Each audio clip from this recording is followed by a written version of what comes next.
你好，欢迎收看《新闻面对面》，我是谢仲。来，一开始为你介绍今天要请到的特别来宾，左边第一位台北市议员林亮君，五哥好，大家晚安。台北市议员苗博雅，大家好。前民众党中央委员张玉山，五哥好，大家好。右边为你邀请到的台北市议员李博毅，大家好。资深媒体人尚一夫，大家好。立法院荣誉顾问3Q哥陈柏惟，大家好，Thank you。好，你会关心的是，再次提醒所有的观众朋友，对于即将要来的杨柳台风呢，那大家要非常的小心，好不好？那不管你是不是在警戒区里面，那防台对台湾来讲一直都是非常重要的一件事情。那尤其对中南部一带的地区，那可能要特别的小心。但是除了这个以外，你当然也会关心到，那国内的政坛，包括从726、823蓝白合的气势会不会一路往下走？那包括黄章已经讲了，那新北这一仗他有要参选，那蓝营又会是什么样一个表态？好，但是对所有的民众来讲的话，关税这个问题，尤其当现在对那关税帝君川普他现在的谈法，如果当你发现他跟辉达他们的谈法是连分润都可以谈，你有15%要给我，你想想看，对台湾未来。我也不知道我们的护国神山他会怎么样看我们的护国神山，当然希望他不要动我们的护国神山。但是对于行政院副院长来讲的话，昨天郑运君开了记者会，来一善，昨天那个一个记者会，因为叠加与否的问题是从大概6号、7号、8号，因为从日本那时候开始报的，一直到这样。今天有一篇媒体报道，那府院在这个周末跟周日的时候，那大家在会商要怎么拆弹，因为这件事情显然是有一些的影响嘛，对于民众来讲，没错，拆弹成功了吗？我要讲的是不止关税叠加，现在行政院跟民进党的问题也是叠加的问题一堆啊。为什么他们现在可能都搞不清楚为什么叠加关税会引发民怨的问题？不是你4月有没有讲，而是你8月1号为什么没有再讲一次？因为中间经过了4个月，你的谈判过程可能生变啊，你应该再讲一次。但是他们第一时间出来解释说，没有啊，我们4月1号就有讲了。那4月1号都有讲的时候，产业知道啊。一般民众知不知道？一般民众怎么会记得4个月里面你写给产业的一个报告里面的中间的一行？根本不知道嘛。所以你开这个记者会的目的，不是就是要说我们的政府面对关税问题很积极的去协商，这个不是面对产业界啊，是面对一般民众要对这个谈判团队要有信心的问题嘛。所以它不是对产业影响的问题，是对于你这个政府，对于你这个谈判团队的信心问题，它是一个政治攻防。所以现在为止，我不觉得行政院已经了解了这个问题的严重性，因为谈判团队要不要继续谈？要。但是你未来你面对这些相关的问题的时候，如果还发生了8月1号相关的问题的时候，那你怎么去处理？这些东西是你要去重拾民众甚至是国会对你信心的问题嘛？但是我要讲啊，迟到总比晚到好。郑丽君总算是说清楚了，至少这一次有止血的动作。如果现在的国会跟1年前一样，那我直接讲没救啊，就大家就接受20+N 吧，因为是跟1年前一样。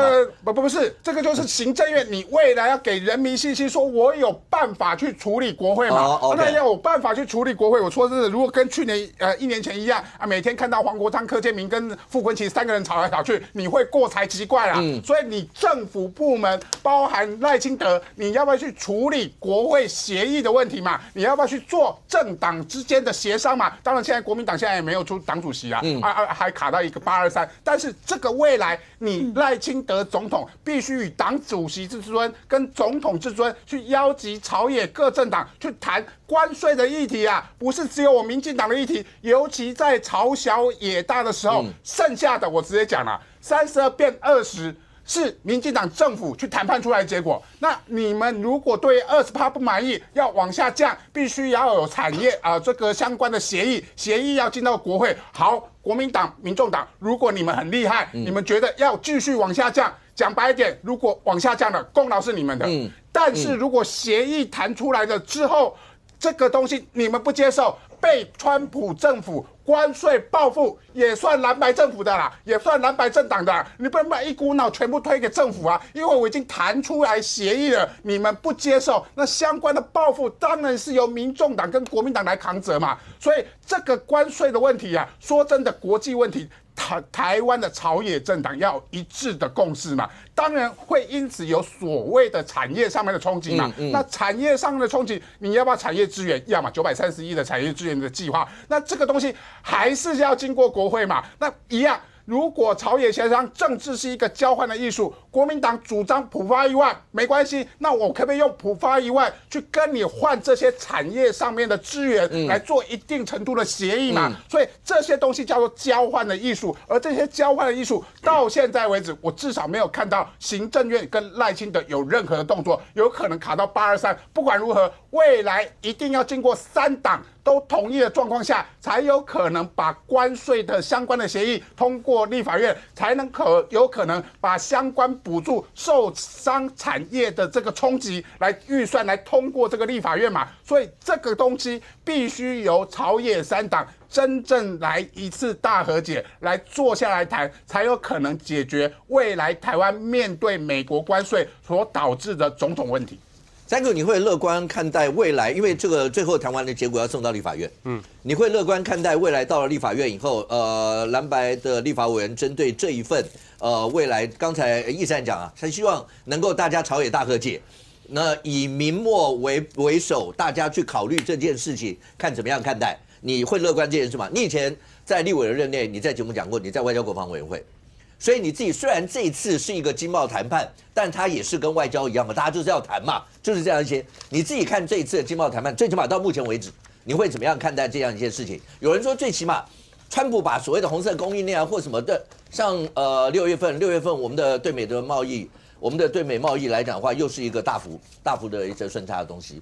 所以这些对我们来说，好歹在这一块，我们是不是有守住一些东西？好，对蓝白的妥协是否乐观，其实现在没有办法判断。你问我个人觉得，当然是不乐观了因为在每一个议题，立法院攻防是这样子，在每一个议题，如果是防的，要守住基本盘；如果是攻的，要破坏中间选民的观感。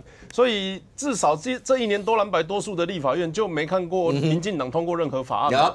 毕竟在每一个对岸上或是提出的议题上，都是以立院多数来做主导你民进党的东西，要么程序就挡掉，要么改2个字，对岸按表决的时候会输嘛。所以以现在这种立院的攻防，其实一直以来都是这样子多数就是不会让少数喝假钱嘛。所以会不会过这个我打一个问号我还是讲嘛，之前我自己在国防外交的时候，他们攻击我罢免我的理由是美国猪肉嘛，那说我们卖的猪肉换了什么美台 FTA 现在就是在谈美台 FTA 所以具体内容还是要等行政院做最后的报告。但是我觉得啦，如果是我啦，在做这一些数字的阐述的时候，我认为要先搞清楚几件事情，就是老百姓到底是因为处理的方式不满意，还是处理的结果不满意？我觉得这个是可以观察的事情，因为实际上关税会影响到的厂家到底有多少？其实我认为到这个阶段，或多或少是可以公布的，因为你毕竟你把鬼头刀蝴蝶兰都写出来了嘛，那就表示这些人会受影响那政府有没有跟这些人保持沟通？如果有，那你可以跟平民老百姓讲说，请放心。有影响的我都正在联络，电话都会通没有你找不到的，就是跟你没有影响，不要担心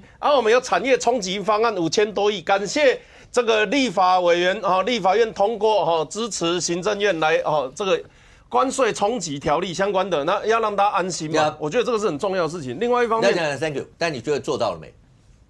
那另外一方面，我觉得做到了没？大家心中的想法都不一样啦。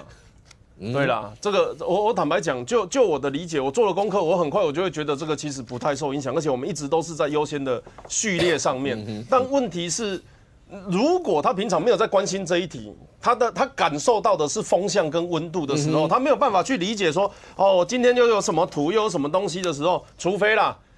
这几年记者会开最好的那个人叫陈时中啦，每天下午2点录影的时候，我们都还要等他讲15分钟的数字，然后每天发明人与人的连结，有没有校正回归一个字就大家讨论半天，然后柯文哲也出来攻国民党也出来攻关税贸易谈判显然不能这样子嘛，所以你要说服到我主动说出让大家安心，而不是在野党提出问题我们被动回应，那这个心态上就有差。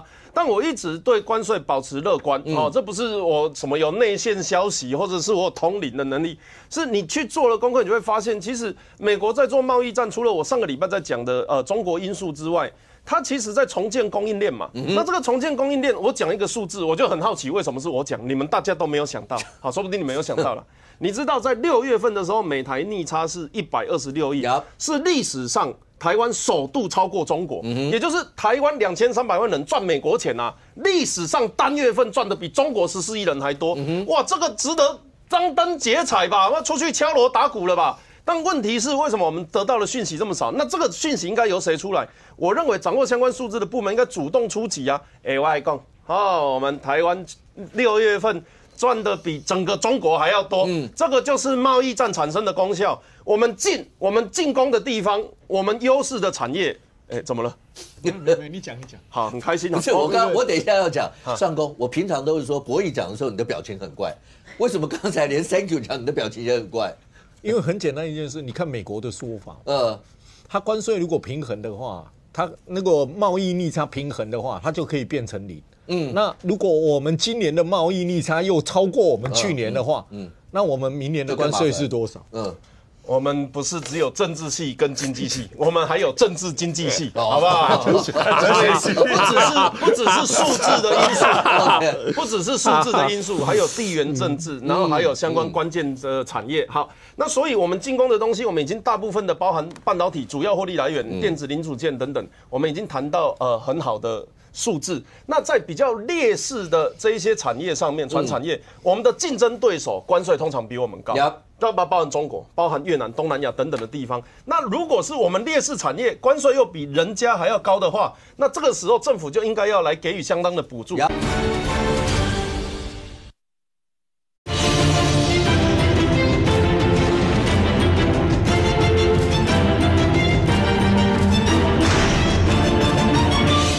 包含中国、包含越南、东南亚等等的地方。那如果是我们劣势产业，关税又比人家还要高的话，那这个时候政府就应该要来给予相当的补助。这个补助的手段包含什么贷款免利息啦，然后技术提供啦，然后什么薪水什么挖哥的，甚至来帮你付关税，这些动作做出来，今天不会有人有意见。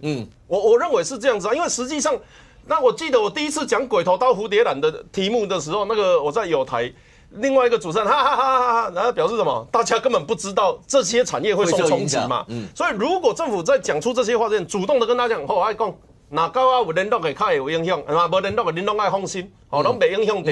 除非你是相关产业。可是如果在蓝白的这种攻击之下，甚至是网友提问啊，他们回答的，我今天好像看到某个企业要让利，你知道我看到那个话的时候，某个国营事业要让利，中钢，你知道我看到那个我如果是中钢的员工，我第一时间的想法，不好意思说，我会觉得为什么我做错了什么？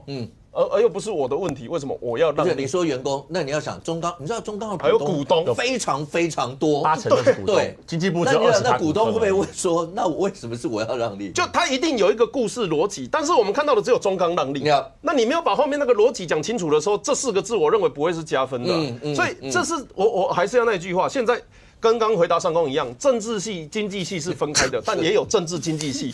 这关税这件事情就是纯的政治，一直用数学去计算的话，你就永远都会两米输欧盟。你就是讲到11%，人家也会说你输英国啦。所以你只是讲数字有没有用？你要讲的事情是我们的数字在哪一些产业上优势劣势是什么？我知道当然很困难，而且坦白讲风向已经造成，所以。如何在剩下的时间去弥补，而且让这一些受冲击的产业，坦白讲啊，我觉得还有一个优势，还有一个还好的地方，就是我还没有看到被冲击的产业出来哀，那就表示可能真的有联络，可能真的一直都有这样的管道，那就应该为善，要让人家知道，因为现在不是在做善事，是在开政府。OK， 关税这件事情，其实现场所有的来宾，我觉得不分党派，因为这是整个台湾要面对到这一次整个关税的。我讲说，不管你的产业是不是受到直接冲击与否，间接上面会不会受到一些影响，所以大家这次的过程到底是为什么会到今天，然后感受上又是如何，未来又该怎么走？好，如果刚刚讲，因为最后要送到立法院嘛，蓝白会要怎么样看待送进来？因为有很多，我相信会有不少的人会讲，哎呀，蓝白一定就跟去年1年一样，进来的东西全部都要。但这件事情不对，不是啊。如果要是真的蓝白把它给封杀掉，那因为他没得改嘛，上公已经讲过很多次，他没得改，那你改，那就等于是封杀了。那万一川普是用报复性关税，所以蓝白也知道，所以那时候讲说秘密会议啊，或什么，也有蓝白阵营的委员有讲说，为什么我们只能单纯背书，你过程也不让我们知道，什么都秘密，然后最后叫我背书通吗？这所有一些过程，可是最后如果真的就是谈完了，因为到10月底以前一定要谈完嘛，那如果送到立法院，你觉得？我先说吧，就是我这次从头到尾，我的个人想法都是赖政府一定很拼命的跟美国谈关税，毫无疑问，我不相信他会乱谈，因为这不是国家未来问题，还有他选举后面所有的状况，他都压在这个上面了。但现在讨论结果已经不再是关税谈的，大家到底觉得是满意不满意、成功或失败。让我最惊讶的是，赖政府现在的危机处理出现一个非常大的状况。哪一段？你特别每个我都讲，先讲台美关税冲击到现在所谓的各产业的问题，导致了可能4.2万人面临减薪跟失业这部分，大家应该觉得很严重，有可能4万多人要失业。结果行政院副院长邓丽君的回答是什么？他说，冲击产业这个分析啊，很多啊，里面包含了有减班休息、无薪假、减薪等样态，所以被影响到的4.2万人没有全部都失业。是什么意思？是说，没有4.2万人都失业，只失业2-3万人，所以不是很严重吗？你讲这话出来，民众一般的感觉是什么？关税问题也是啊。当时大家都知道，日本的叠加关税15%之后，日本是马上派代表到美国去跟他谈判，结果才有后面比较好的结果。但问题是，当我们台湾知道了关税是叠加的时候，我们相关的部门出来的做法是什么？是出来发文洗地啊，跟民众说本来就是叠加啦，4月就知道了，是怪我们怪民众不仔细去看之前公布的内容，甚至到了今天，吴思瑶委员说什么？他说民进党政府啊，已经穷尽一切的努力公开透明了，还说因为相关的一些资讯已经有向国会揭露了有关于保密协议这件事情，这个是前所未有，世界各国都没有揭示，只有台湾做到的。还想表达说，所有的谈关税的过程都是公开透明的态度。我不晓得他是在讲给谁听啊？一般的民众，你随便看一下网都骂翻了啦。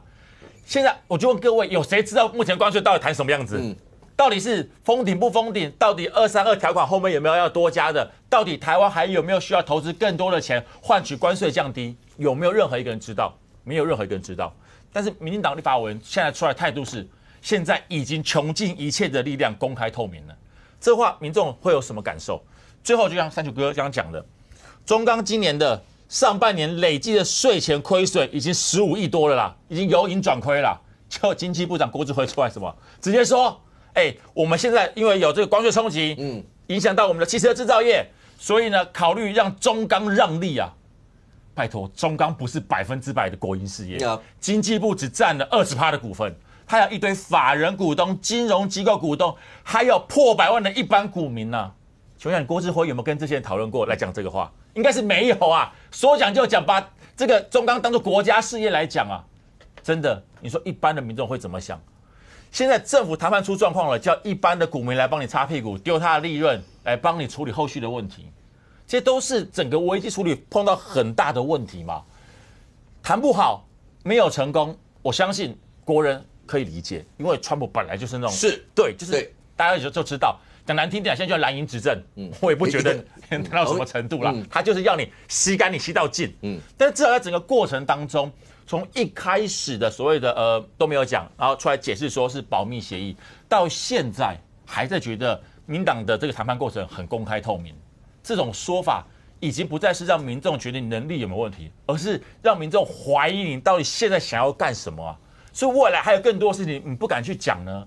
所以这整个过程才会导致了你说赖总统现在的民调，我先不讲他个人满意度啦，这是 T 台对于赖清德政府处理美国关税问题的满意度，32%满意。52%不满意，但跟各位报告，我觉得这只是楼地板，不是天花板。为什么？因为大家看一下做的时间呢，他知道8月8号啊，台湾的关税叠加是8月8号晚上9点左右，相关单位才公布出来的，也就是这份民调应该是在宣布关税叠加之前的民调哦，就已经差到20%了。那你接下来再做，民众的不满意度会不会继续上升？我觉得会，而且不满意度会不会影响到赖政府的信任度？我个人觉得也会。来，亮君。第一个，其实你说在没有加任何，譬如说日本5500亿美金类似这些，我们从32降到20，其实这是可以拿来跟大家讲说，确实有努力过。但是中间到底为什么会变成了到今天的这个样？然后今天卓荣泰院长又出来讲说啊，中间过程是不是没有一而再再而三跟大家解释，让大家会有一些的误会，或是没有说清楚，会有误解？那这部分他也感到很抱歉。我们随便举，就刚刚讲说，当日本发现叠加的时候，日本的首席谈判代表是马上飞到美国去，当然在国内一定被骂翻了嘛，那什么废材啊什么的都被骂。但是那一天8月8号，当大家已经问了2天了，那我们到底是封顶还是叠加？结果那天晚上的经贸办是发了一个新闻稿，就跟大家讲说，那4月初就跟你说3号还4号，我就已经跟你讲了，就这个过程，博弈刚刚讲到是这某种程度应该算危机处理了吧？要不然不会有今天那篇报道说6日的时候，府院都在紧急会商说这整件事情，所以昨天是郑运军副院长出来开记者会。如果你想想看，把那个记者会摆在礼拜5晚上。就是我就算晚上我都出来跟你开一个记者会，我让你知道对不对？今天就应该不是这样的一番的光景吧。然后博弈刚刚讲说，这是第一个所有危机处理上的问题，第二个接下来还要面对的是，再到了立法院去，又是进入了另外一番的攻防，你们怎么办？我觉得现在的行政院啊，当然大家一直在想说，到底为什么在跟关税谈判的过程当中，其实确实是大有进展，从32%降到20%，但是为什么现在感觉在民意上面的反应，大家好像对政府打上一个问号？我就想，到底要先处理事情还是处理情绪？如果是我在做的话，情绪是非常重要的。就是说，当现在的这个人民在对于这个关税，大家都有很大的不安定感跟不安全感。当然，大家都相信赖政府是绝对非常非常努力的去跟这个美国政府来去沟通。可是，在沟通的过程当中，他同样的同时也必须在国内来告诉人民，现在谈判的进度到哪里。即使只有那么一点点的进展，可以揭露的部分，我认为是可以来跟国人做说明的。那在这一步一步的过程当中，大家就会跟着政府一起说，每天都有一点点的进展。那又或者是说，在什么部分我们可能现在面临一点困境，但是我们积极解决，在保密协定以外可以讲的部分，我觉得是可以适度的来去透露，因为这是解决什么？这是解决大家的情绪，大家心中的这个不安定感。那当你这个不安定感，你会知道说，现在人民跟着政府在同样的步调，现在谈到哪里，现在什么事情还在处理，大家进度跟资讯的这个落差越缩越小的时候，就不会出现到那一天。为什么大家会觉得说，哈？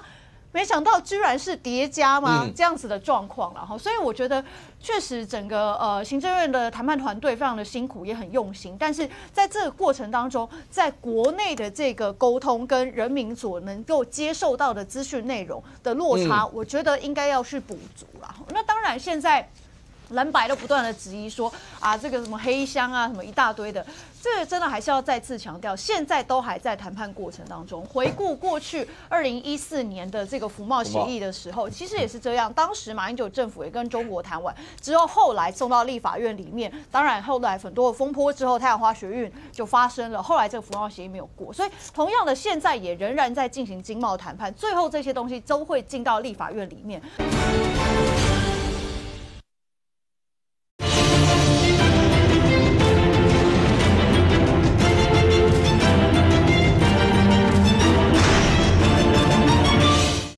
同样的，现在也仍然在进行经贸谈判，最后这些东西都会进到立法院里面。那当然，进到立法院里面，现在大家说，那现在立法院里面结构没有变，蓝白仍然是多数，状况会怎么样？那我认为在这个时刻，真的不分政党，大家没有，我相信没有人会想要自己国内的任何一个产业受到伤害。所以，当在送到立法院之后，我想国民党跟民众党也要去思考。现在当然你可以，我想在野党要去质疑执政党，要去监督执政党，这个是天经地义、正常的事情。可是问题是你不能去反而伤害自己的产业了哈，所以我想在这个部分进到立法院里面，大家还是要一致的去保护自家的产业。那现在就很像是球赛打到一半，打到中场了，你都还不知道最后比数是多少，但是你在这中间的过程当中，自己的这个球迷就已经在讲说这不好啦，不用再看了啦，后面没用了。那我觉得这样子一个氛围跟唱衰的方式，其实也会让整个谈判团队跟在球场上打球的这些球员们士气会大伤啦。那但是我还是再次强调啦，我认为其实包含我自己在这几天跟一些选民众的这些互动啊，我也感受到大家的担忧哦，就是说绿营的支持者也会很想知道，现在到底关税会谈到什么时候？为什么感觉好像资讯很少？哦，那所以我想，不管是又透过记者会的方式哈，或者是透过什么样的呈现方式，让人民跟政府跟谈判团队之间的资讯落差越变越小，这才是能够减轻人民在这个关税事件上面的不安定感，更能够减轻在蓝白在野不断质疑的时候。这个本土的支持者，或者是大家才能够理解政府现在已经做到什么地方了。蓝白现在的这样子的质疑有没有道理，才能够及时，才能够快速。否则大家问了2天，你最后才出来讲，大家会觉得说，那真的没有人有义务，或者是没有人应该要去把那个记者会的一字一句全部看清楚，并且记下来。OK。然后阿淼，我刚刚就讲，你说32到20中间没有加那些东西，本来是可以拿来值得说嘴的一件事。那当然，行政院也不会告诉你说他们中间到底所有的，包括所有的幕僚到底熬夜开了多少会，然后台美之间一直保持什么样的联系，他也不会公开让你知道，那个辛苦只能自己吞。但问题是，当过程当中不断的出现，就我们刚刚讲，大家浮上台面看得到的，那这个时候到底未来该怎么办？好，你前2天讲的比较含蓄嘛，你说应该再加一句话，我们讲我们该讲的话，对，就应该再加一句话。问题就好，那句话加了，那未来呢？有人说他山之石可以攻错，那我们一定要尽量避免发生瑞士女总统然后跟川普的那个电话，一通电话30分钟，不知道怎么搞的29变39。但是像巴基斯坦29变19，有很多人说不管怎么说，我相信对于行政院、对于正副院长、对于所有的谈判，一定把所有的资讯全部让着。但是有很多时候，某种程度那一点的辛苦，要不要让大家知道一些？就是我确实有做，我也做了哪一些，希望能够达到最好一些结果。因为现在不是单纯结果的问题嘛，刚才讲的是一个是情绪的问题，一个是过程的问题，到底该怎么弄？我觉得有一件事情在政坛应该不分蓝绿白深有所感，就是政坛有一个迷思啊，你都以为说把事情做好自然就有票啊，其实这是错的。我从政10年，我深感啊，你不只要把事情做好，你不只要做对的事，你还要把事做对，你还要把话讲对，这样才能得到人民支持。我觉得民进党在蔡总统的第2任期，尤其是经历了疫情其实应该要回过头去想一下，在过去为什么很长的一段时间，执政团队付出了这么多的努力，这么多的辛苦，可是却还是在这个2024年初失去了立法院。到底这个我常听很多民进党的朋友在讲啊，说那要怎么做？我们对抗这个100年大疫已经这么辛苦做了这么多，为什么还会不被肯定，会失去到立法院？这是为什么？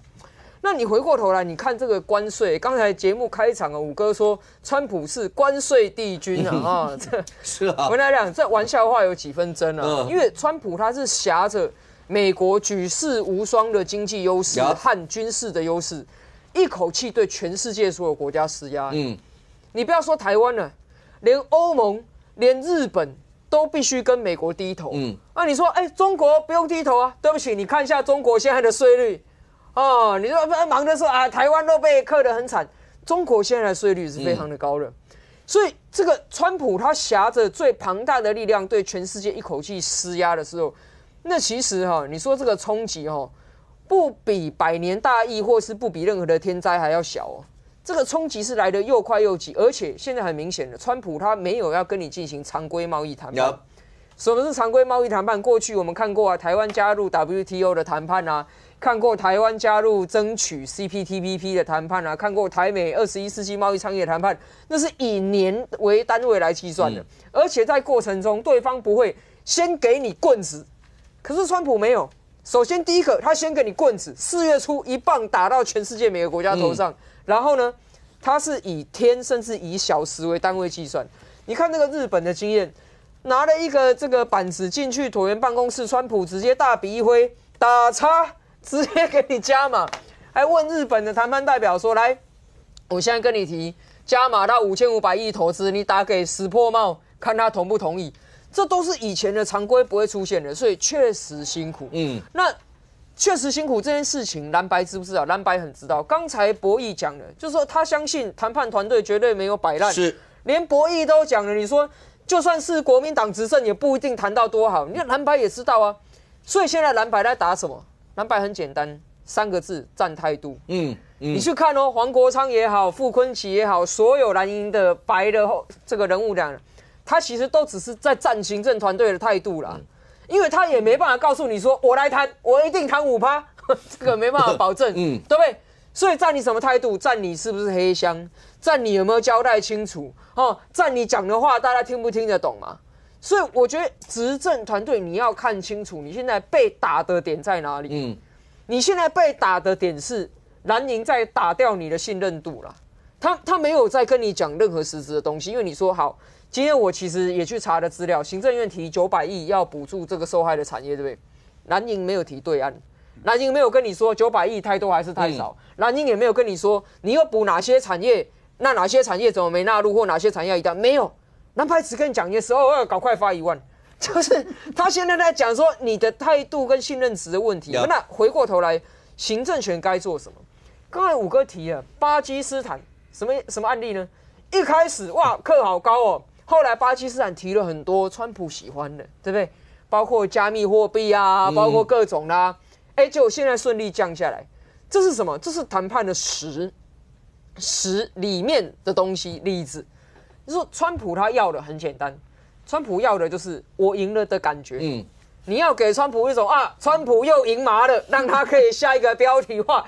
这个美国大投资、大发展、大建设、大赚钱，然后最后再次伟大。对，就已经伟大啊！你要给他这样的感觉，对不对？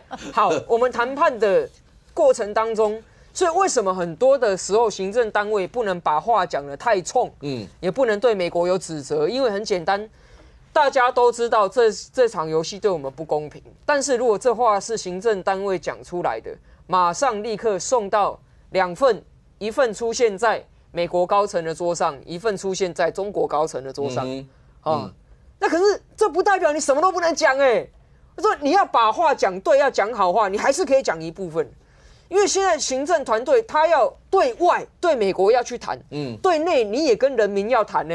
你不是说我在外面努力，我在外面谈，那回家你都不用跟你的妻小解释说爸爸每天在外面在干嘛，对不对？你要跟人民谈什么？首先很简单，你的态度嘛，因为现在蓝白在占你态度嘛，你的态度要清楚啊，态度要清楚，不用谈细节。首先你第一个，全力争取最小冲击嘛；第二个，全力争取最大竞争力嘛；第3个，全力争取人民最大信任嘛。就像我亮军博弈，包括我们跨党派都一样，你接到一个几乎无解的陈情案件，你也要跟人家说，我们有在帮你想办法，我们有帮你努力嘛。所以我是建议行政院首先第一个，你在关税的这个题目上，你要找出一个人民能够信赖的代言人。你不要说什么你们立委帮我去讲，你们议员帮我去讲，不好，因为我们对于关税是没有任何的谈判，没有任何的决定权，我也不能帮你决定政策。那你看周末的时候，我就讲一个点，行政院派一些很专业的事务官出来讲。这不是不好，我不是说事务官，这些事务官都非常好，他就是我们跟美国在谈判桌上面这个在交锋的时候，他们就是最干练的士官长。可问题是，当今天这个战役在打的时候，人们不是要听士官长出来拿大声公说大家都不用担心我们怎么样怎么样，你将军要讲话，你领袖要讲话，你要有一个人民能够信任，我知道他是谁，我能够看得到他站上镜头讲话，我信任他。信任的资讯来源，再加上积极的态度展现嘛，这个叫做公共沟通的 ABC 所以今天礼拜1行政院开的那个记者会算有进步，但是如果它可以发生在礼拜6更好，讲白了就这样，你为什么要等到上班日的下午才开？政务官是没有假期的，我们议员都没有假期了，对不对？你礼拜6的时候就开这个。就不会烧3天嘛，就这么简单的。OK， 不会，我顺便再补充一个，刚刚阿苗讲一个重点态度，我觉得真的非常重要。你做的好不好是一回事情，至少让被你服务的那个人感到满意。其实民意代表其实就是如此。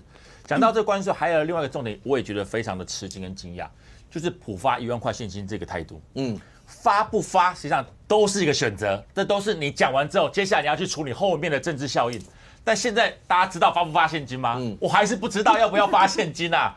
赖清德总统都已经公布生效了，结果卓奎说什么？他还要去释宪。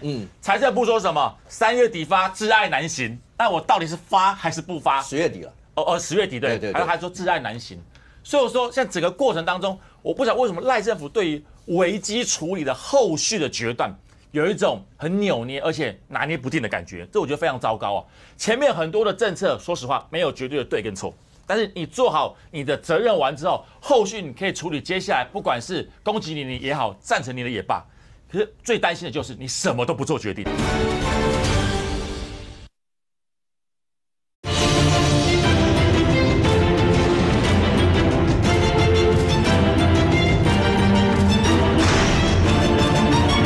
你做好你的责任完之后，后续你可以处理接下来不管是攻击你也好，赞成你的也罢，可是最担心的就是你什么都不做决定。普发现金1万，结果是几乎没有确认答案。关税到现在，老实讲，大家也是不晓得是什么情况。这种情况走下去之后，会被磨灭的、会被伤害的是信任度跟信赖度。这个对于一个政治人物、对于一个政党而言，这是一个非常重要的东西。而目前绿营正在持续的消耗人民对他的信赖，这个我相信民进党包括执政党都要赶快来处理这个问题。OK， 尚国，那在立法院看了这么多，包括不只是立法院，看了这么多政府的更替，在处理所有的事情上面，你也已经看到多少的危机碰到的时候该怎么样一些的处理。我们自古就说以大事小事之以人啊，你不用期望川普事之以人啊，这个不用讨论了。但以小事大，事之以智，这就是我们现在要面临的东西嘛。那你现在碰到了川普，当大家看到跟辉达谈15%给我，他真的拿他自己当首席谈判代表了，他真的觉得那个叫利润分润制，我就是帮美国再创造。各位你知道，他那个是谈一谈以后，他跟美国记者讲的是，对，我们要20%，他讲说可不可以15%，所以我们就谈了一笔小生意。他是用这样的角度去看这些事情，但对我们就不是啦。所以你现在要，尤其像刚才讲到，政府整个面对这些的态度，要怎么样让民众也知道，我真的很辛苦啊，我辛苦到，但是你们大家为什么感受不到我现在的辛苦的感觉呢？那包括红色供应链那部分，我们创造了6月份应该是从2002年以来吧，一直到现在有记录以来，所以其实就是单月嘛，对啊。那这些，但你现在就算再讲这个，那阿苗讲好态度2个字啊，他也不了他那你创造126亿。又不是放在我口袋，那我也不会感受到这些。但是我会从媒体上，我从政论节目上，我从新闻上，我会看到很多这些啊。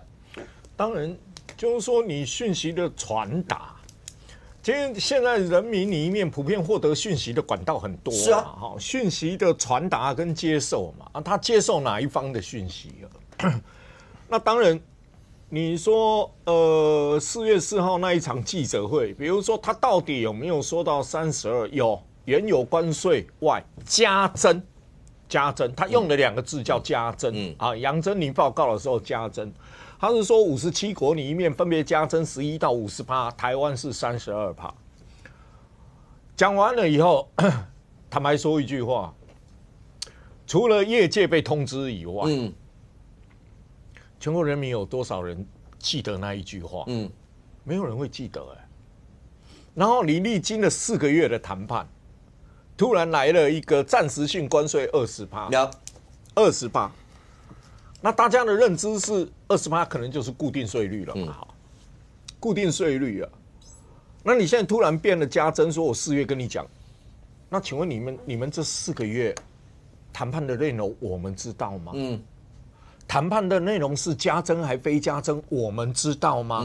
你一个保密协定框死，那好了，那现在又说我们是加征，4月份就跟你讲了，对，4月份我是回去看行政院网站，他那个记者会影片还留着，我去翻杨珍妮的讲法，4月果然有讲，所以现在的政府。他是告诉你，我跟你讲一次就好了，你没听清楚是你的事哈。是我的错，4月我没听清楚，是我们人民的错，不好意思，伟大的政府。你要人民去做这样的认知吗？我现在的认知就是对，你们是伟大的政府，所以4月4号那一场记者会，我杨珍妮的话我没听清楚，所以是我的错。所以我不能问你4个月里面的那个20%，你们谈还是加增，还是叠加，还是怎么样？出现了暂时性20%，到底是不是加增？不能问，因为经济委员会问过啊，官员不敢答，统一由行政院回复啊。所以最后给人家的感觉就是啊，我跟伟大的赖政府道歉，因为那一天我真的没有听到那一句话，所以是我的错嘛。它就变成一件事情，你现在变成人民没听清楚是人民的错，所以你可不可以告诉我们，以后他就跟你说，哎，你们是不会上白宫的网站里面，是不是直接打讯息那一栏，直接打行政命令，你们就可以看得到那2个行政命令嘛？4月1号啊，7月31号公布的都可以看得到嘛？你们为什么不去看？难道要这样教训我们吗？那难道是要这样吗？所以我就觉得很纳闷，就是说，你谈判过程，我们都知道，就像博弈说的啦，任何一个党碰到川普，都很难搞啦，都很难搞啦。这个我都可以接受啦。但问题是，你到现在为止，我只问一件事。20%到底影响哪些产业？影响的产业值多少？那其中各产业的利润跟20%的利润，他们可以撑多久？你可不可以告诉我，在短时期的里面，好，郑丽君昨天记者会说了，10月底应该可能会有结果。好，那到10月底，这些企业到底损失多少？撑得过去，撑不过去？还有一个企业一直在问一个问题哦，汇率。到现在为止，政府没有答汇率的问题哦。他就说你2个，你至少要有一个恢复到谈判前的那一个我们的汇率那一个，先度过这一关。但是你有听到行政院出来跟你说，汇率我们会想办法把你拉到那个什么什么水平，让你减少损失，都没有哦，都没有哦。那你就会很纳闷的，就是说，那这一段时间政府到底头低低的，到底在做什么？可是上公，第一个，昨天郑英军副院长开了那个记者会以后，今天包括卓荣泰院长再一次强调说，那个过程，很抱歉，政府没有一而再再而三提醒大家这个东西，某种程度，那真的是政府这部分也许有一些的疏失或什么，那很抱歉。那未来所有的讯息，希望能够尽量能够让民众知道。我的意思说，从这几件事情，是不是刚才透过刚刚来宾所讲这些，执政团队也知道事情不是单纯你头低低的在那边做完以后，然后用这样的一个方式发一个稿就结束了。我就说，透过昨天的那个记者会，包括今天卓院长讲的这些，未来是不是能够比较能够让民众适宜，那个继承的印象能不能翻转过来？我觉得到目前为止哦，我觉得甚难翻转啦。我们因为大家都在等一件事嘛，最后的数字是多少？我们跟日韩比，会不会因为税率高，或是哪些产业失去竞争力？大家现在在看这个，已经不管你政府的过程了，因为那已经某种程度上有一点像既定印象。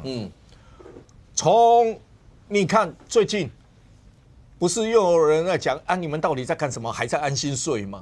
安心税是什么时候的事？4月的事4月的第一天那时候卓荣泰的脸书不是叫大家安心税吗？我们都因应好了吗？安心税吗？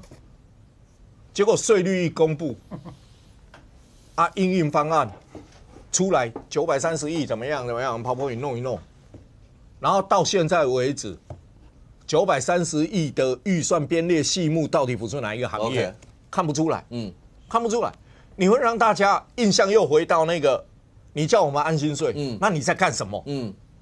那你那个印象就一直会拉到现在，因为我对你的处理不满意嘛，我不知道你到底在干什么嘛，你什么事情都是事情爆发以后你才出来解释。那大家都觉得你们这段时间真的是安心税吗？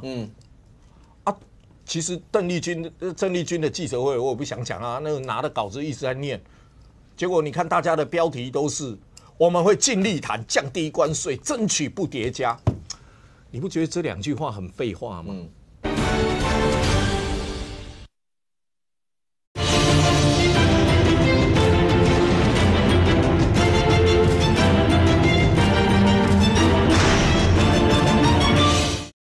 结果你看大家的标题都是我们会尽力谈降低关税，争取不叠加。你不觉得这2句话很废话吗？不然你去争取提高关税吗？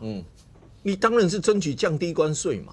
因为日本的事情，那个赤泽亮正去了以后，他争取了，说你们要恢复7月22号的我们协议，不是这样协议的啊。美国啊，对不起，你们不叠加，溢价税我们还给你。OK， 日本例子摆在那边。你当然是最往一个降低关税、一个不叠加方向争嘛。当然好，但是你看赤泽亮正之前昨天还前天记者会，记者当场问他5500亿，当场说有，我们确实谈了这个数字，但详细的内容现阶段还不方便公布。你说他有没有证实了某一部分？有，他有没有保密了某一部分？那人民可不可以接受？就你至少证实我知道有这件事。那我们现在还在那个4000亿到底有没有被证实？不知道。不知道。你是说32到20到底有没有谈到投资金额？有没有谈到？不知道哦。现在行政院还在保密状态中哦，并没有告诉你我们有没有谈哦。OK。搞不好有谈完了以后降到20%，再把232拿出来并起来谈哦，不知道哦。但你看赤泽亮正里面，他有去做适度说明。我们说他都好像很公开，我谈什么全部都没有，并没有。OK， 但他有回应媒体的问题，他是有适度说明。那我们现在感受到的是适度说明。都没有。来，先给要补什么？好，这个较早一个皇帝叫阿明啊，李世民啊。阿明啊，伊讲吼，嘿，阿明啊，伊讲吼，以铜为镜可以正衣冠，好，以人为镜可以明得失，以史为镜知兴替嘛。所以每一次我自己遇到政治上的未知的未来的时候，我就会去往以前找类似的状况。那包含这一次萨卡都，我们就会想到2000年的大选，只是那个柯文哲把自己选成了连战。那2018年的现在你如果问我现在的氛围，我会感觉像是2018年。2018年当时选前的时候，其实小英政府做了年金改革，那大家都觉得对嘛。减税加薪，它这2个是有扣合的嘛？你年金改革，然后大家来减税，然后最低什么应缴所得税率变成3万多块钱，2万多，很棒，大家都得利，投出来，蓝营县市直接横扫13、14个，那你就会觉得奇怪，我们做的事情是对的啊，我应该要得利的人。那时候争议很多哦，那时候争议有什么灭乡、烟捐提高，老旧车汰换年限。机车要装那个碟刹等等，引起很大的反弹。不是你只说的那一项而已。我懂。我们每个人关心的项目不同。那我们确实我懂。而且你刚刚做的那些，其实都是冲击到民进党的基本盘。所以最后2018年结束之后是有裂开的。2019年年初就有人投书嘛，这个老独派就有投书那个炮轰，所以有经过这个阶段。好，我现在要讲的事情是，那现在要跟川普谈判。那我们可以去了解一下川普到底是发生什么事情啊？这个世界上谁跟川普谈得最好？谁？安倍晋三吗？现在保不会吗？不是，安倍晋三做了什么？让川普他自己讲的，川普自己讲的哦，在安倍晋三卸任的时候，川普说，要不是因为安倍，我对日本让利太多了。他主动讲的。安倍做了什么事情？他在川普当选还没上任的时候。飞去川普大楼找他，然后不定时约打高尔夫。他说，只要我们2个在的场合一定要合照一张，来建立美日的关系。当然，我们没有办法全盘照学啦，毕竟台湾的国际地位比较不一样。那我们去学看他在怎么做嘛。川普说日本赚我太多钱的时候，安倍就会跳出来说：“我觉得我们自卫队需要增加武器，抬高军费，我们来跟美国买武器。”没有讲好的。当川普讲说：“我觉得我需要招商引资的时候。”安倍这边就主动讲说，我们觉得要投资美国。那安倍晋三有出一本回忆录，写他跟各个美国总统交手的。他说啊，奥巴马就是那种典型的政治人物，又加上是律师，很严格，他每一句话都把它当作政治得失分在计算。然后奥巴马讲了很多事情，包含冲绳美军的事。奥巴马讲说，你说的很对，但真的会这样吗？然后他就觉得啊，我都讲了啊，不然你要怎么样？但是他如果跟川普讲的时候，他就发现川普常常在抱怨一件事情。他说，奥巴马、小布希、克林顿等人都一样，他们都觉得我们自己美国是西方世界的领袖。但对川普来讲，我为什么是西方世界的领袖啊？我不是美国总统吗？这件事情你可以从另外一个人身上，在今年的时候谈判得到论证。就他对泽伦斯基，我们全世界都觉得乌克兰美国要造吧，在那一天之前，结果两个人在荧幕前面，总统讲完，副总统还在旁边帮腔。哇，那个时候大家都对美国信心都崩了吧？结果不是崩了，是他本来就没有，他本来就不觉得这个是他的事情。他觉得说，欧洲的你们不是每一个都赚我的钱啊，每一个都跟我讲世界和平啊，发生在你们欧亚大陆的时候，什么变又我的问题啊？我请问一下，我要从太平洋飞还是从大西洋飞？所以，我们了解川普的个性，我们看到安倍晋三的做法，其实可以整理出第一个，川普是一个很非典型的人物嘛，他不会用传统的我做这件事情会影响哪里的选民或干嘛，他是想我做这件事情如何让美国获得最大利益。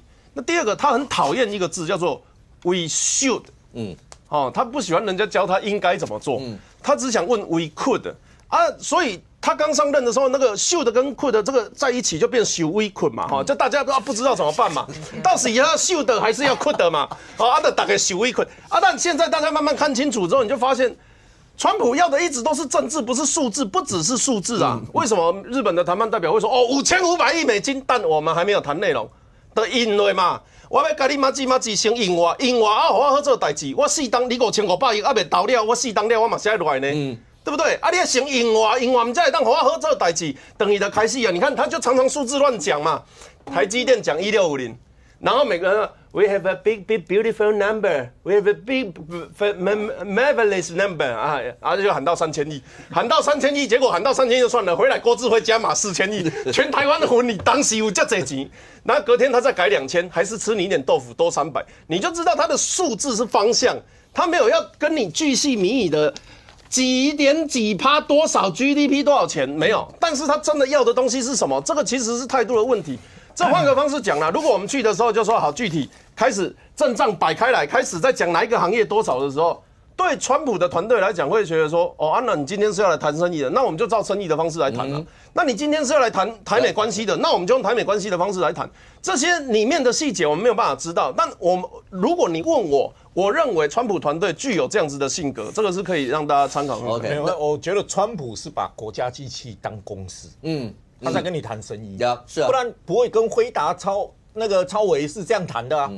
28好不好？15%啦，好啦，那意思就是我以政府当做股东，直接插你干股，你卖过去的拿拿15%，你以那个辉达去年 H20卖给那个中国的晶片2300亿美金，他只跟你说拿来15%就好了，我用国家当公司插干股，他可以收多少？34.5亿美金，他用喊的，他政府可以多收入34.5亿美金，他就用这样喊的啊，所以他是把什么国家机器？把它看作一个公司在跟你交涉谈生意，那我一定要赚钱，你等着看。OK， 对，那谈判团队接下来还会有很辛苦的谈判。那我们这边有一个谈判的人才，那个 Thank you， 好吧？那要知己知彼嘛，要了解川普到底是什么样一些人，大家可以去。对了，要交朋友是一种交法，谈生意是一种交法。要谈同盟是另外一种交法，到底该怎么做？那我不知道。但是如果要是把除了关税大家都关心外，如果你放到国内政坛，一战是黄国昌算不算会谈判？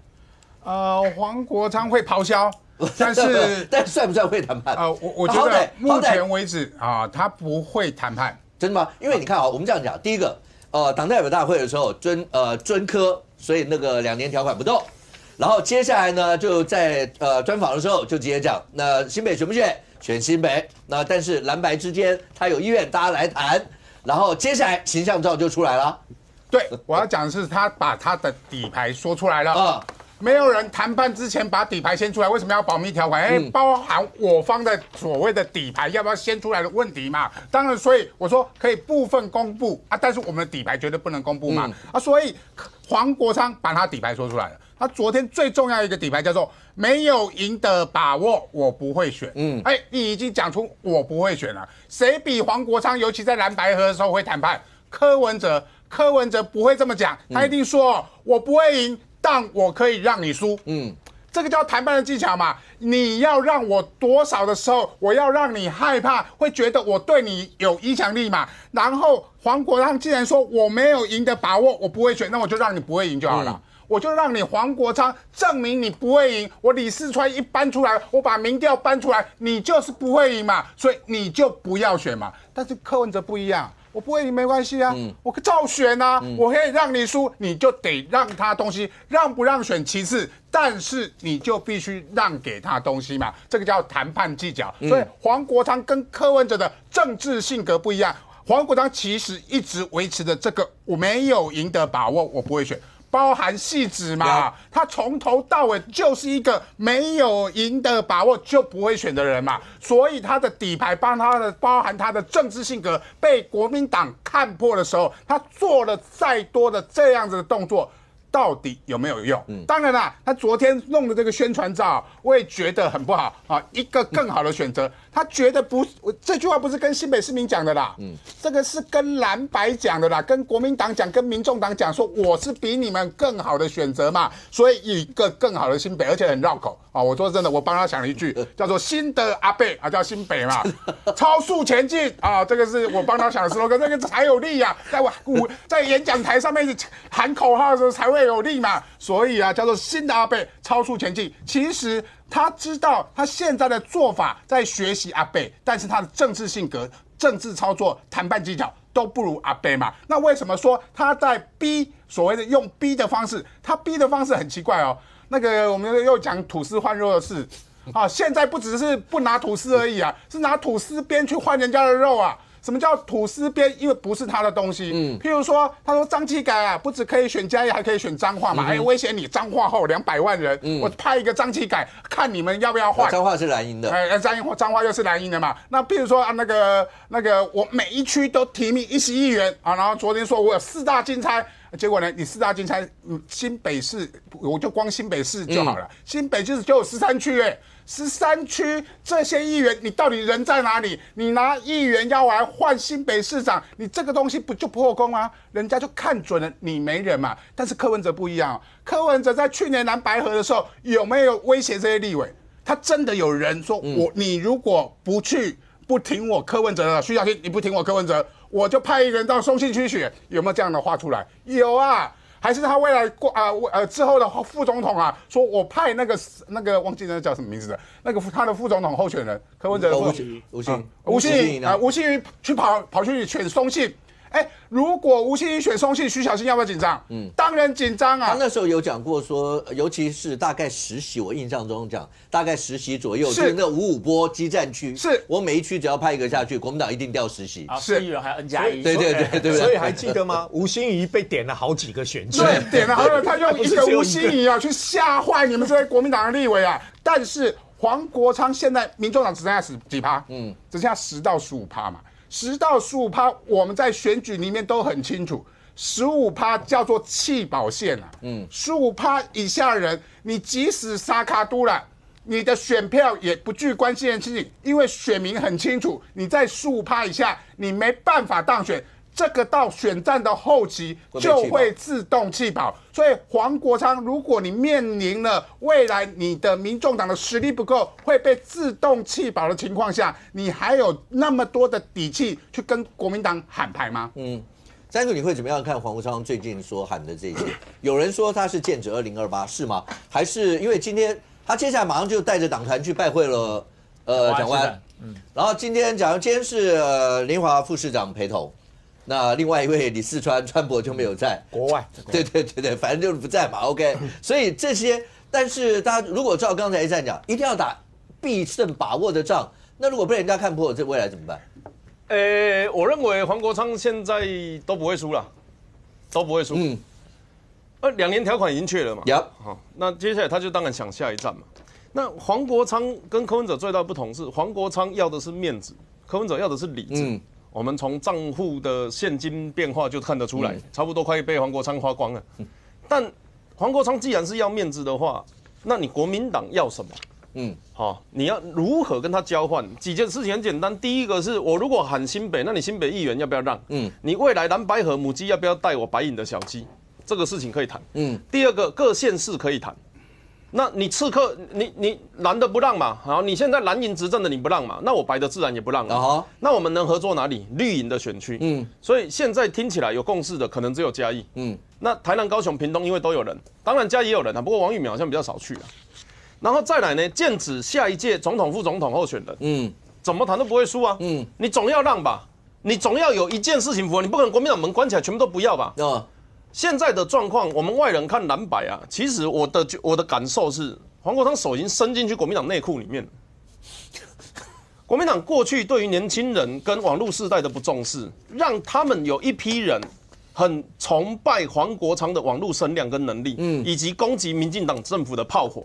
这一群人在他的网络建制以及他的图文分享，还有社群的风格，都是在模仿黄国昌。那这些人会不会帮黄国昌讲话？如果到时候要讨论蓝白合，在内部国民党内部讨论的时候，这些人会不会帮黄国昌讲话？他们会想要奋起啊，证明蓝白的年轻人也有未来，还是妥协啊？党中央比较大，我们听姐姐哥哥的话。我认为黄国昌已经有这样子在蓝营基层的影响力，所以是有基层会挺他了。我认为会啊，而且他们的确，我讲一个很简单的叶元之认为，现在外面在讲叶元之为什么会赢，是因为有一个青鸟女什么选前跑去出征他干嘛的，可是他们内部是觉得我前一天上馆长直播有用。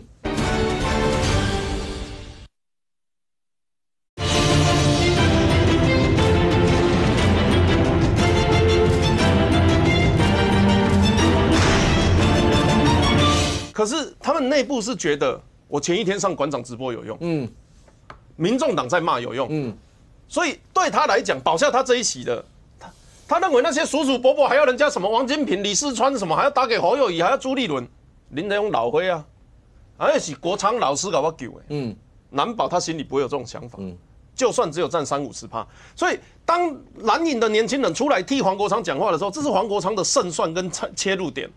你不让新北，那你总要给我个事情做吧？不然我帮你们反罢免，你们反罢免，我不贪不贪掉呢，对不对？你叫我去哪里就去哪里，你们讲粗话，我为了要掩护你，我叫林国成骂更粗呢，弄我来打，弄我唔对，结果送你来送安尼哪会对？议员的谈判，然后县市首长的谈判，乃至于下一届有没有可能会共推立委更多席？上一次好像一个蔡壁如嘛，还有我不知道哪里有。那未来，你看台中3个我挺成这样，对不对？我又拍影片，我又跟你挂招牌，黄建豪、罗廷伟、廖伟强，他们3个也觉得国昌老师好棒棒，以后我都要上这个安亲班。所以在这种情况下去谈蓝白合的时候，黄国昌可能在国民党手上所有的，比我们想象的还有更多的筹码。可是如果要是柯文哲交保出来呢，会2个太阳吗？他还能够继续光耀四射成这个样子吗？黄国昌会帮自己想一个好的退场。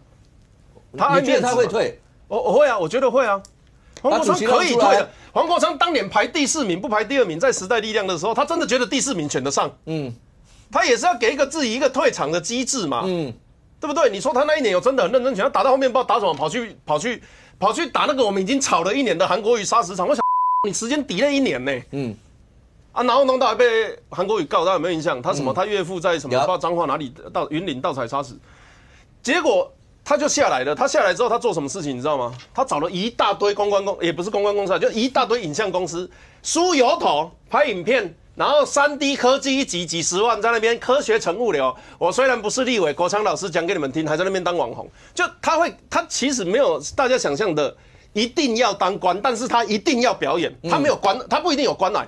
但我认为他有表演来，对，他是那种，就是我们国中的时候有一种小屁孩同学，他我们那个时候流行中分头，他一根歪掉回去吹半个小时再出门的那一种，就是他只要登场就一定要100%的状态，所以你去模拟说他为了要权力或干嘛职位的哪一个的，我会打一个惊叹号一个问号啦。但你如果说给他舞台表演，你叫他去演戏，他说不定都会去演。可是现在民众党因为他们那个接下来那个换一批就8位上来的那个7位，因为实际上只有7位，有一位刘淑彬已经上了。好，那7位里面有一个中配，李珍秀。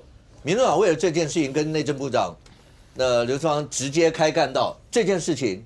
未来会有什么影响？你觉得李珍秀李珍秀有没有义务服从中国国家情报法？就这一件事情，他有没有义务服从？有没有责任服从？如果有，中国国家情报法具体而为的跟大家讲说，只要你是中华人民共和国国民，我要问你什么就要提供。那如果李珍秀进去了递补，甚至是去到国防外交委员的时候，当他返乡探亲，他的东西，那根据中共国家情报法要求他提供，他会不会提供？我们就讲这件事，两边的争执其实很简单啊，一边是在讲国外的不能当啊，就是以最小防守范围啊，这绿营的说法。那另外一边的说法就是一中没有说他是国外的国家，我们不承认中共啊，所以他不用放弃啊。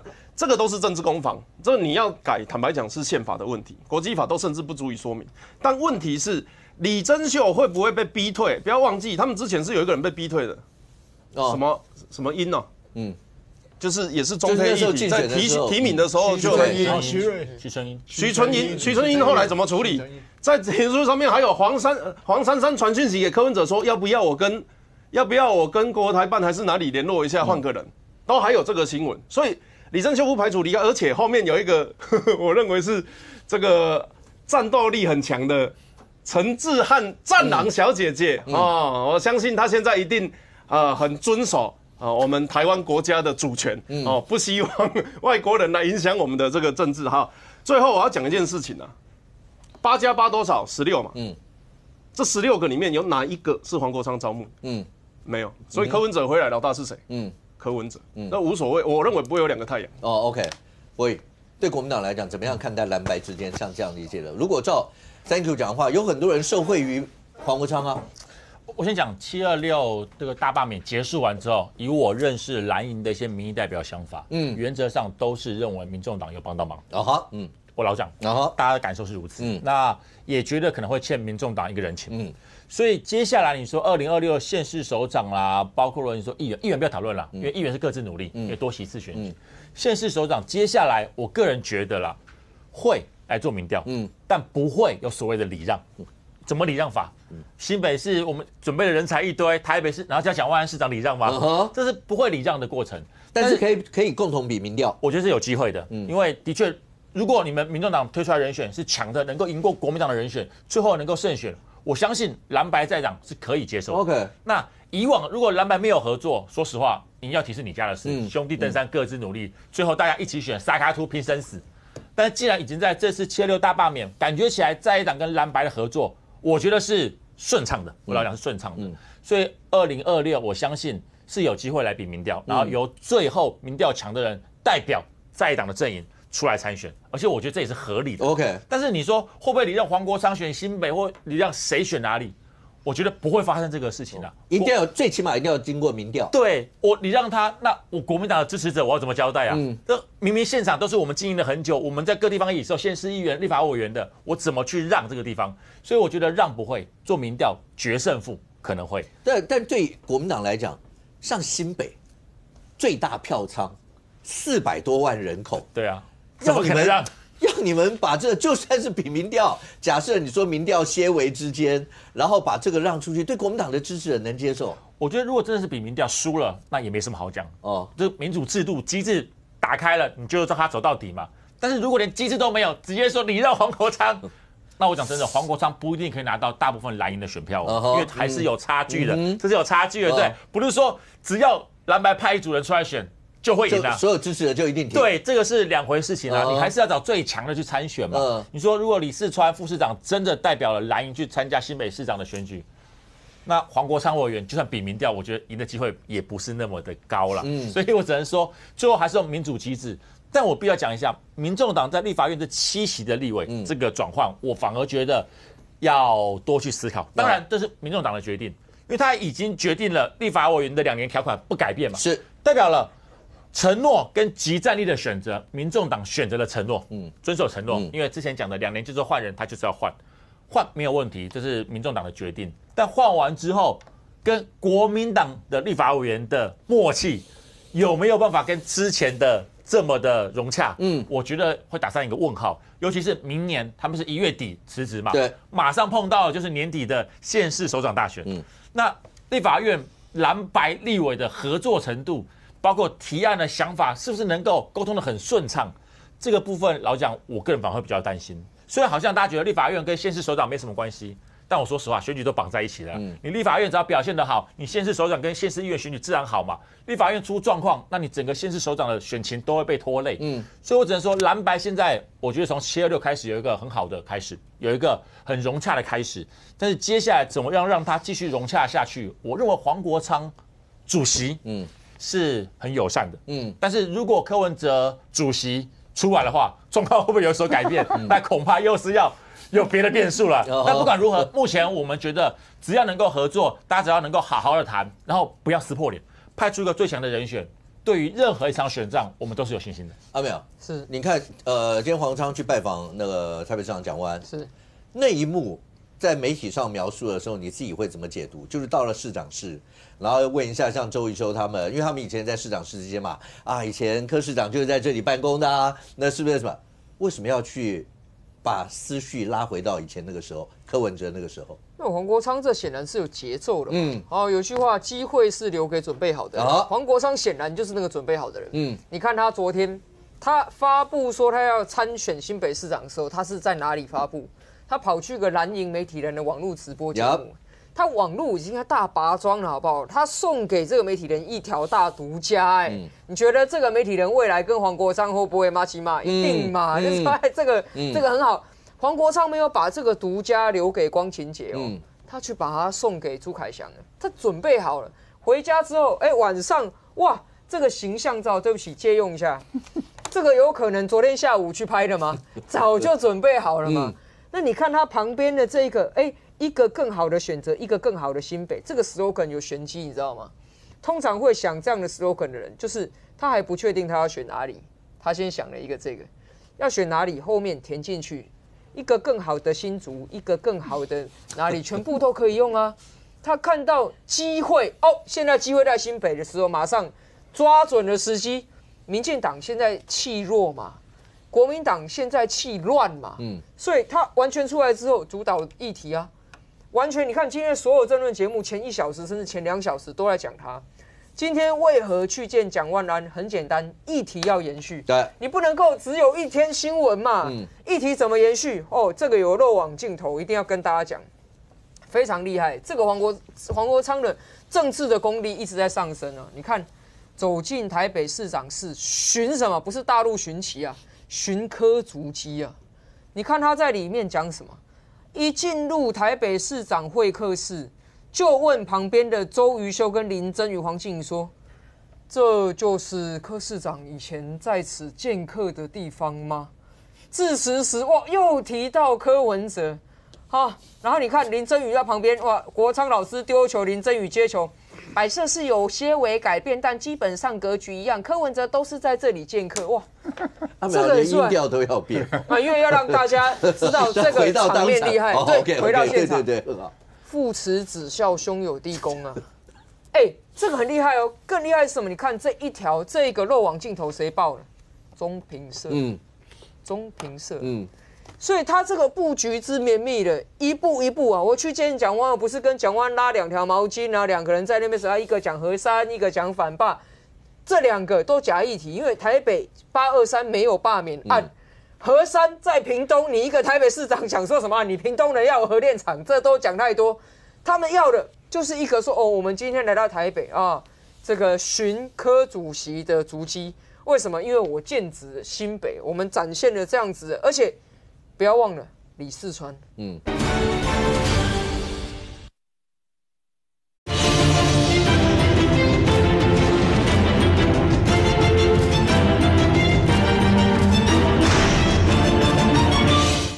因为我剑指新北，我们展现了这样子的，而且不要忘了李四川，李四川今天没出现哦，但是他引燃这是我们以前政治学有一句话，房间里的大象，大家都知道主题是那个嘛，对不对？然后呢，李四川今天没来，是林奕华来，最后黄国昌还不忘带一句啊，说啊李世川，人家问他说今天没见到李世川，他说我相信以后有很多机会。哇，你看这个机会是个准备好，他准备好了。所以我说哈，他在前面来讲那什么比民调，那不切实际啊。因为蓝白比民调上市的结果都是光什么让6%、让3%，6点协议破裂，然后哭哭啼啼。所以现在在里面啦，对，所以不会发生这个事情。那都不好的经验，不好的经验。以黄国昌现在来讲，很简单，黄国昌是代表蓝营参选新北市最好的人选。绿营提名谁呢？还未定之天，谁输谁赢最后不知道。但是如果论蓝营的话，你说黄国昌的学经历，黄国昌过去的战力，在过去1年。蓝营的是不是每个人把他捧上天？对吧？每一个人把黄国昌捧得哇，跟什么战神一样。你说现在在讲说洪孟凯比较赞，李世川比较赞，刘和然比较赞，对不起，蓝营的选民已经开始打问号了。可是像李乾隆以新北来讲，李乾隆在新北上空应该某种程度也算话最跟当，算是这样的人。李乾隆，有些影响力啦。哦，那他们就讲蓝营21年。怎么能够输掉这一席？会不会蓝营还是有很多人会觉得你就是民众党，某种程度还是我们所谓的好了正蓝或是什么蓝营这些，还是有血统论？会不会？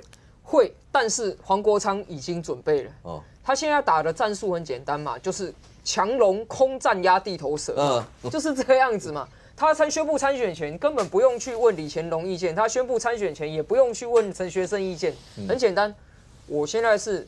空战，对不对？而且他还整合了蓝营全部的空战。你看今天有个美港，蓝营空战有3宝嘛，徐小新、王宏伟、罗志强嘛，蓝营空战3宝嘛。这3宝在黄国昌宣布参选的今天，他们做了什么事？跑去跟周瑜修在北检前面合体演一个话剧，还干嘛的？什么送花要给检察长，那都假的。因为检察长怎么会出来收你这种东西嘛？为什么？他们要营造个舞台，我们今天要合体。合体要有个大义名分，那他不管了，随便弄个司法迫害的大义名分。合体要讲什么？今天徐小新被问到黄国昌这一题，徐小新讲标准答案，他说最重要是要蓝白合，我们要02-028，这个口径跟谁一样？黄国昌一样。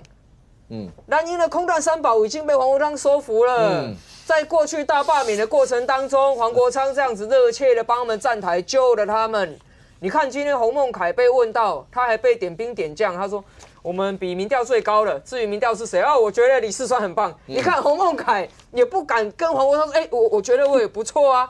所以我跟他讲，蓝营在不知不觉当中，虽然蓝营说啊大罢免大失败，但那不是国民党大成功，是黄国昌大成功。黄国昌把桩都绑好了，而且最后一个小草心态，小草现在心里想什么非常清楚。你们蓝营说国昌老师民调低，我告诉你，我们非昌不投。你如果蓝营不是黄国昌的话，你拿不到我这10%，我看你怎么选。这是小草心态啊。那所以国民党只有一条路，无条件礼让黄国昌参选，就是这条路啊。除此之外别无他。是，阿哥讲完了。对，我的意见很一致的。OK， 我赞同阿苗讲的，黄国昌委员已经准备好了。但是跟各位报告，选举不是只有2026年，未来还有很多的选举，包括2028年还有没有很多的选举。当时2024年蓝白合就是因为柯文哲没有想透彻，所以到最后换来的结果是民众党就只有那8席的不分区立法委员。假设2024年蓝白合作选上了，那我不管柯文哲的这个案件怎么样了，我相信至少在整个行政部门里面会有很多民众党的人在里面来服务，所以我相信这个惨案，我相信历历在目啊，这个才过去1年多而已。所以对于黄国昌委员，我相信他看得非常清楚，他也讲了嘛，他说他只会选要赢的嘛，不会赢的他不会选嘛。那以目前这种看起来，他要赢的机会不是那么的高嘛。国民党的票都投过去，他就会赢了。是没错，但是没错，包着吐司就会赢，但是我只有吐司，投不过去，这也是这个致命点在前半段嘛，对。所以对于黄国昌主席或者委员，我相信他是能够理解接下来政治判断。OK， 也就是说，2026年他当然会希望来参选，他也希望帮他的小鸡能够浮上来，但是他不会强力的硬要为之，因为接下来如果合作的好，还有2028等等更多的选举。如果2028蓝白能够一起合作拿回阵营，我相信对于整个民众党的发展绝对会比现在更好。所以2026，我觉得蓝白当然有自己的期待，但最后必须要静下心来想一下。最终目标是总统大选，你必须要能够赢啊！那这是一个政党的最终目标嘛。如果在县市首长都搞得很难看，就要搞到2028总统大选又没办法好好合作的话，那到最后吃亏的不只是人民，各个政党也都不会好利益。这里面如果要比起来，亮君，你跟黄鸿昌主席曾经在最熟悉的陌生人，对，他是昌学的博士，博士级的，对。所以亮君你自己会怎么样看这一系列黄鸿昌像这样一些的操作？然后刚刚阿苗讲，因为同时很多的场景去台北市府，然后拜会长官，包括周瑜修他们跟王伟委员他们到北检这些，所有这一切，在你看这个最熟悉的陌生人，你会觉得他为什么要铺陈这些？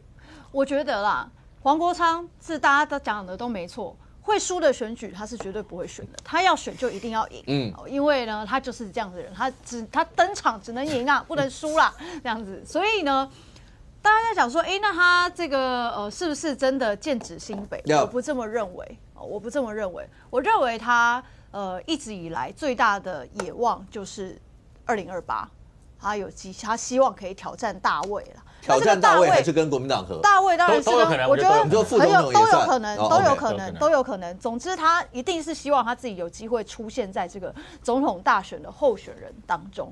那这个为什么会这样讲？因为在过去他在时代力量的时候，其实就已经有这样子的，他就有这样子的心意了啦。就当时就有讲说，是不是时代力量要推出自己的总统候选人啊？在当时可能就是黄国昌嘛。那所以他在这一次现在搞这一大堆，包含说什么一个更好的新北啊，然后呢还去这个拜访各县市首长，然后跟卢秀燕保持很好的关系，然后跟这些国民党的立委各种合作等等的。我认为其实就是不断的在垫高自己，叠加自己的声量，然后跟蓝营之间不断的增加这些合作的关系，然后让蓝营的选民对他累积更多的好感。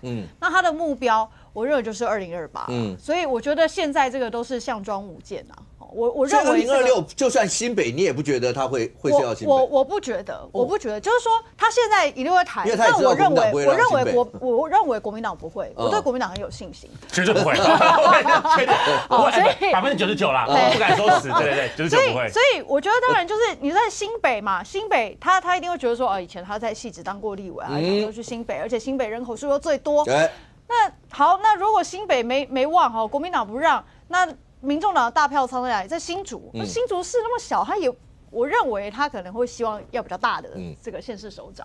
所以如果是这样的话，那我想他登场的时刻也我不认为他会在2026登场。我认为他在现在现在的铺陈，就是在2026的县市首长跟地方的议员选举当中，去营造跟国民党合作的这些默契，然后以及呢，有没有可能在地方的县市议会也趁机的带出自己的小鸡们出来？那如果呢，他在2026有一个战功，民众党的这些支持者，他为什么现在会一直讲说去追寻这个阿北的足迹？因为他希望把这个柯粉真正变成葱粉，变成也支持他的人，因为不一定能够100%转换嘛。所以他现在这么做，他第一个是先把柯文哲的支持者变成他的，然后再来就是他一定也要立战功，因为对民众党而言他是外来者，他从外面突然进来加入民众党的，那所以他在民众党里面目前为止是还没有战功的那你说这次大罢免算不算战功？可是这可能要看国民党的支持者怎么认为，或者他们可能会觉得这是黄国昌的战功，可是黄国昌想要的是民众党的支持者认为黄国昌有战功嘛？那这个战功变成是要在什么时刻？当然就是2026的选举。所以2026的选举，无论是黄国昌的，就是其他人我不管其他他们的立委有要去参选县市首长，真的有机会跟国民党换到一席的这个县市首长，由民众党出来参选，亦或是在全国的县市议员选举，这个席次大幅度的增加。那就是黄国昌的战功。那这个战功再加上这1年来跟蓝白的跟国民党之间的合作默契，叠加到2028就有更多跟国民党谈判的筹码，而且同时间他也累积了很多蓝营对他的好感。所以我的判断是，它剑指2028。OK， 看起来刚才讲说那个到北检那件事是蓝白口径一致，对于司法这一块，尤其对检察，因为徐小新他们喊的口号是不会关税，只会关人嘛。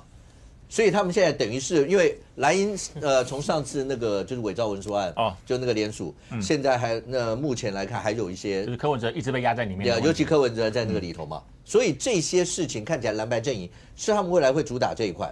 我觉得当然在司法的部分啊，那现在对国民党跟民众党而言，他们过去其实从今年年初一直到现在。当然，他们民众党就一直谈阿北嘛，然后当然国民党他们一定会讲说啊，过去这一些这个联署的状况感觉这些检调特别针对国民党的这个联署来大幅度的搜索，然后跟羁押，所以我想在议题的合作上面，当然大概几个嘛。第一个就是这个司法改革的部分，第二个当然是这一次的公投。我想在这一次公投里面，我看当然蓝白的这个密切合作，对于核电的立场，我想他们也越来越一致。那但是我觉得这还是说，到底这一年就是接下来走到2026的真正投票，明年的11月、12月的这个时候，接下来这一年能不能谈得很顺利？这也是一个问题，因为黄国昌也是一个很爱面子的人，自我的主观也非常的主见也非常强，能不能在谈判中跟国民党一进一退，能够有达到一个平衡，这个还要打上一个问号了。OK， 但是他如果成功的过了这一关，跟国民党有一定的默契之后，我认为在2028国民党跟民众党的合作，那就会有很大的空间了。但是上公不管怎么讲，8席的立委。我把一个8席的立委带到跟你52席的立委，现在可以算平起平坐了吧？甚或有一些地方，如果今天黄国昌说，朱立伦主席，咱们来谈一谈事，朱立伦大概也不会说不要吧？他跟哪一个国民党委员说，大家来谈，国民党委员应该也不会说不要吧？什么时候能够把一个8席带到变成这个样子？当然，一个就是说国会生态的问题嘛，就国民党这8席如果开放投票等等，国民党不一定有机会赢嘛。那第一点，第二个就是很清楚一件事，在大罢免之后，我们比较能明确看到蓝白合的最明确效益，除了新竹市以外，其他你很难估到底白有多少票，算不出来哈。那但是毕竟你看到黄国昌四处去游走，帮大家嘛。你说新北今天洪孟凯说这个民调目前李四川最高，我们要推最强、最有机会胜选的人。好，讲到这样，当你回过去看黄国昌有没有陪他上战车扫街嘛？都有嘛。都有嘛，哈，这人情都欠着啊。对啊，人情都欠着，什么时候还？但是人情欠着，欠久了就会忘了。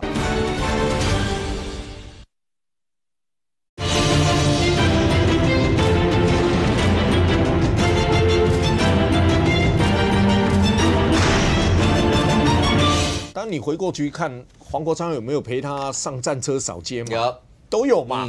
都有嘛，哈，这人情都欠着啊。对啊，人情都欠着，什么时候还？但是人情欠着，欠久了就会忘了。不是吗？欠久了就忘了吗？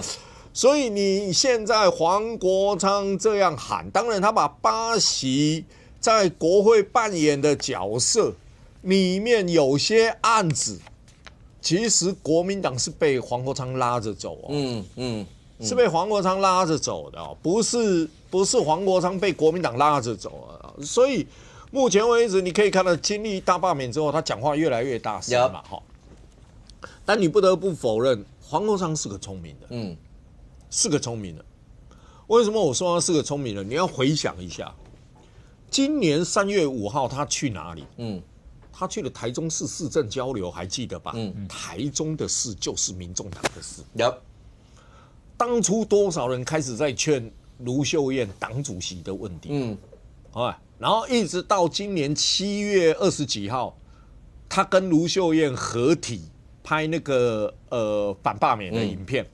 那第一个，卢秀燕他有没有拉？有吧？好。第二个，还记得7月5号吗？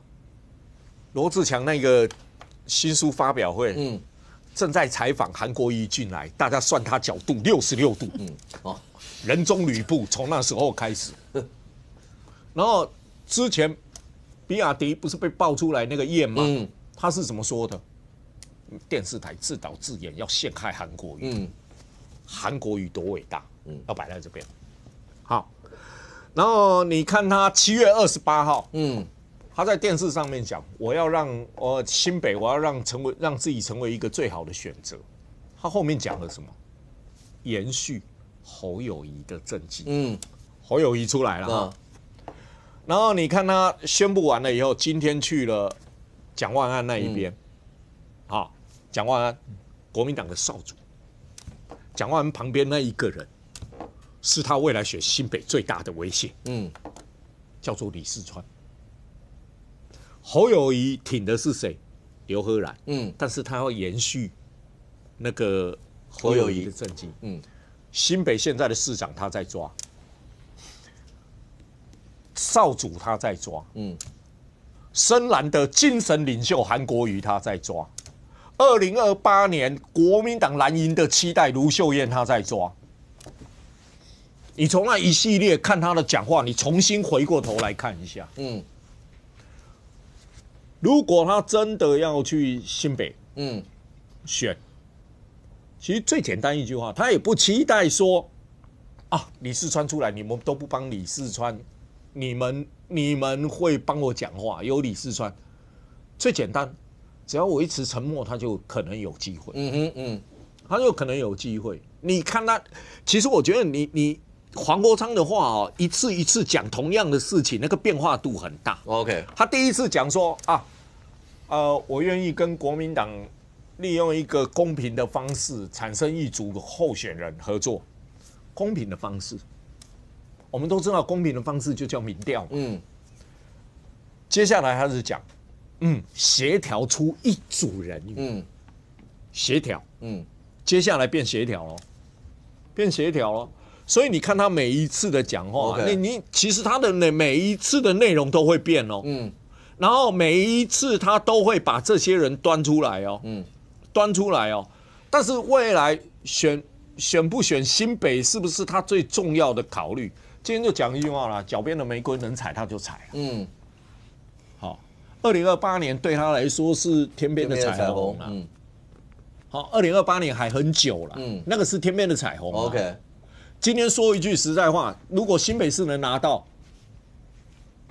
2028、2032，他不会想吗？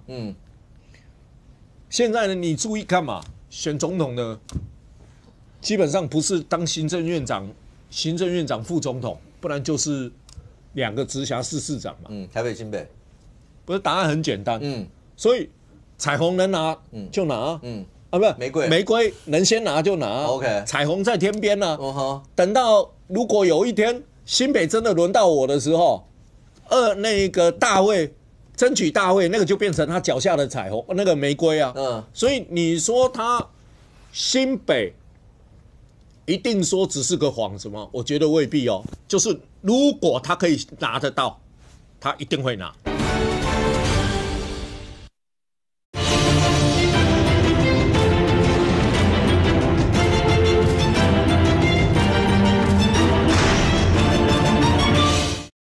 那个大卫争取大卫，那个就变成他脚下的彩虹，那个玫瑰啊。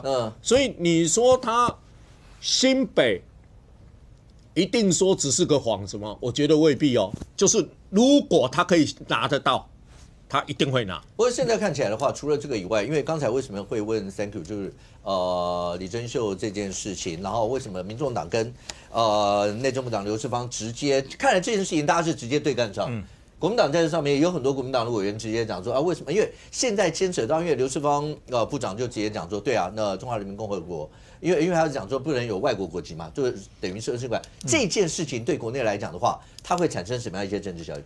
我老实讲，刘世芳部长讲这话，我一点都不觉得惊讶，因为赖清德总统就已经讲2国论了嘛。那刘世芳部长觉得中华人民共和国是另外一个国家，他认为是，这不就跟赖总统想法是一样的？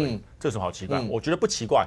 但问题是，我认为李珍秀到底能不能够替补成为所谓民众党立法委员，不是一个法律的问题，看你怎么去见解它而已，而是一个政治的问题。而这一次李珍秀，如果他在台湾本身已经待了很久，也都有台湾的身份证，你硬是要把他弄得无法当上立法委员，你等于是把柴火丢给民众党，让他继续烧而已。OK， 所以我还讲嘛，刘世芳他常常揣摩上意做出来的事情，不是代表了真的是民众所喜欢的。包括之前的中正路一直要改名，这是搞笑嘛？到后来自己都说了嘛，因为民众不支持嘛。就到现在又突然讲到，他觉得这个中华人民共和国是个国家，我们中华民国也是个国家。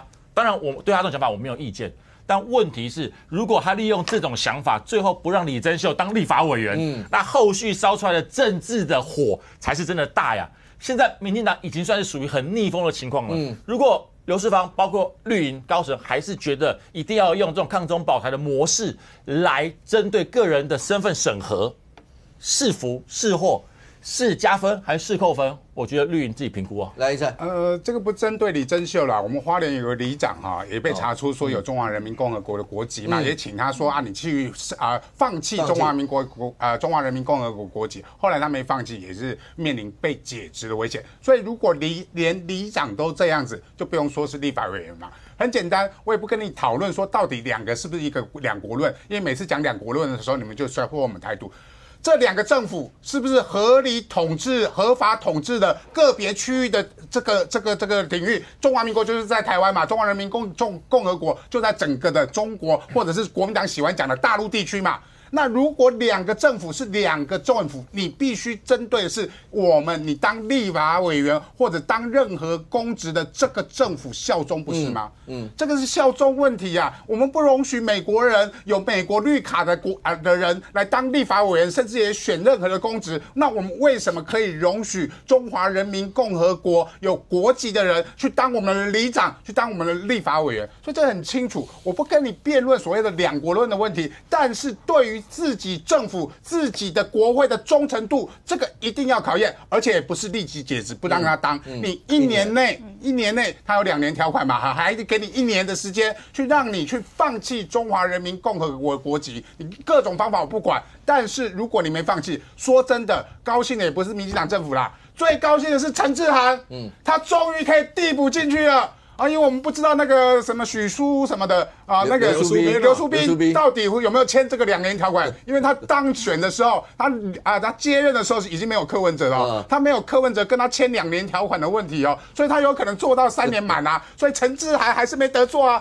但是如果这个陆配他未来没办法放弃这个中华人民共和国的国籍，最开心的应该是陈志涵。未来这个议题呢会在国内一路上延烧，甚或像刚博弈讲说，到底哪个阵营之间会对这样的一个议题，会因此会有政治上一些红利，会这样吗？那对国人来讲的话，其实好，你说不管未来在2026这一章是怎么样，但眼下所有的人共同面对的应该是关税大地这一章。那川普到底跟我们之间的关税到底未来会怎么样？我们大家拭目以待。非常谢谢现场所有来宾，也非常谢谢观众朋友的收看，谢谢我们这边，我们明天见，拜拜。